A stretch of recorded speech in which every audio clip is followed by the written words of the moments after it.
Cooking meals can be time consuming, especially if you don't know what to eat or don't do it often. The previous video should have addressed what to eat and how to meal plan. Now we're going to talk about how to shorten your time in the kitchen and maximize the results from that short time.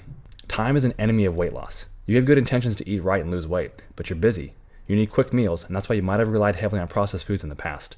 We're going to create the same convenience of processed foods for ourselves, but we do it with healthy, delicious foods without spending hours in the kitchen every single day.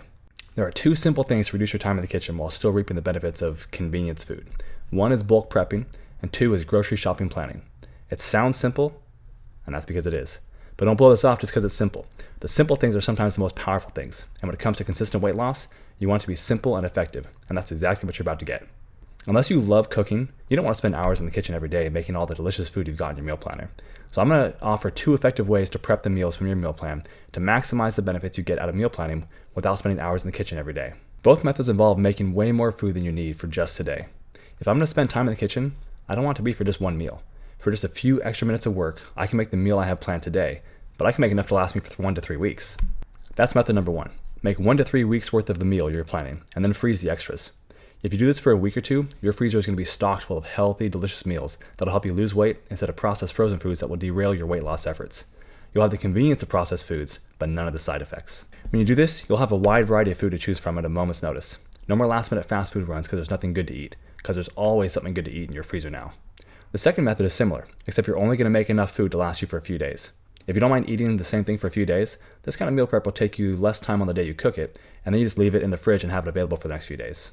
I like to do this, but make a wide variety of foods so that my family and I can pick and choose our favorite foods each day. You just take the stuff out of the fridge and pick out what you want to eat, buffet style.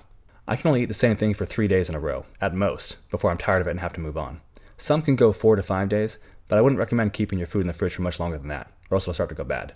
As a side note, real food goes bad. Put a Twinkie on the countertop and see how long it takes before it goes bad, i.e. almost never. Food bacteria know what's real food and what's not, and they ignore the Twinkies. You should too. Which method you choose will affect your meal planner. If you don't mind eating the same thing for a few days, then update your meal planner to reflect that. If you're the kind of person that needs variety every single day, then stick to that meal plan. Just make more of each meal every single time you cook. It'll be labor intensive for how many days you've got planned out, hopefully up to 21 days, but then once you've gone through your meal planner, it's going to be a long time before you ever have to cook again. The only limit will be what you can fit in your freezer. This is the method that I use whenever I cook. I love cooking, but I don't have time. So when I make the time to cook, I want to make sure I won't have to be back in the kitchen again for several weeks if I don't want to. I'll designate a day when I just cook all the meats I've got in the fridge and freezer. I make it all. Then I'll leave enough for 2 to 3 days in the fridge and store the rest in the freezer.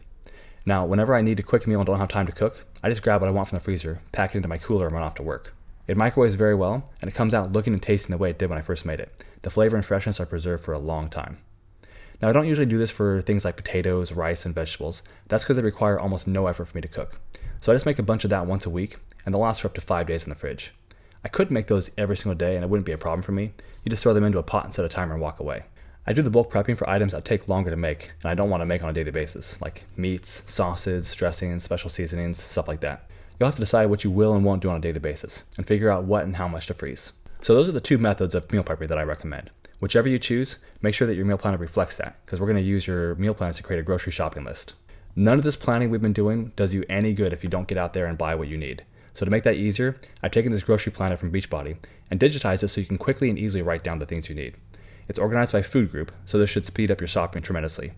You can do this by hand, but I recommend using the digital version, and I'll show you why in a second. Here's the quick version of how to plan out your groceries. Take your meal planner and go down each column of food. Every time you see a green container, look to your meal description and add the food item from your grocery planner, along with the number of containers. Do that for each green container on each day.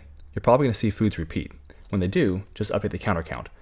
And this is why I recommend using the digital version. It's easier to update, it's on your phone, and you'll never forget your shopping list when you go to the store. Make sure you're only buying food that you'll be able to make before it goes bad. Remember, real food goes bad. If you plan to buy groceries for 21 days, you'll probably end up throwing away almost 2 weeks worth of food. So I'd really only use your grocery planner for a single week, unless you plan on prepping all 21 days during the first week and freezing it. Once you've gone through a week of greens, hop over to the fruits and do the same thing. It's so simple. When you get to the grocery store, just find your item and look at how many containers you'll need.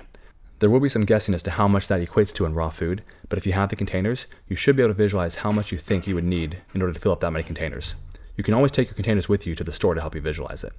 If you still don't know, just guess and learn as you go along. It won't take more than a few trips before you recognize how much food you need to match your container count.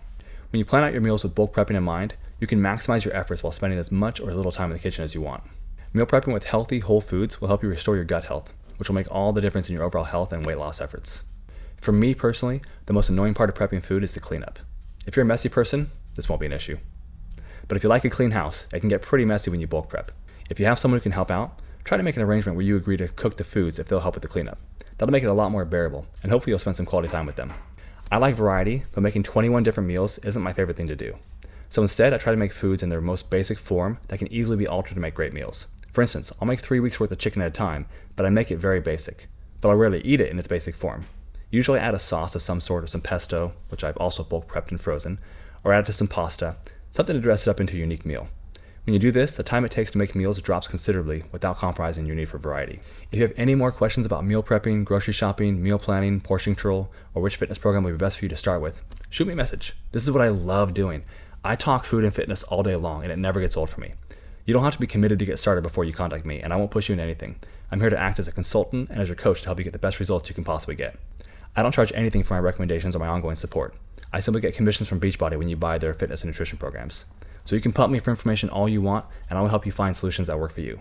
And if I can't help you, I'll tell you that as well. I've been using Beachbody for over 4 years now. I know what works for me, and I know how to help you find what works for you. I don't offer any cookie cutout solutions. I'll simply ask you some questions to find what you need, and then offer you my recommendations. You're welcome to take them or leave them, but I hope for your sake, you choose you. Choose to do something good for yourself. Choose your health and fitness. You deserve to look and feel your best, and I can help you get there. So if you haven't already, contact me and I'll ask you some questions to get you the best recommendations I can for your particular situation. I look forward to working with you.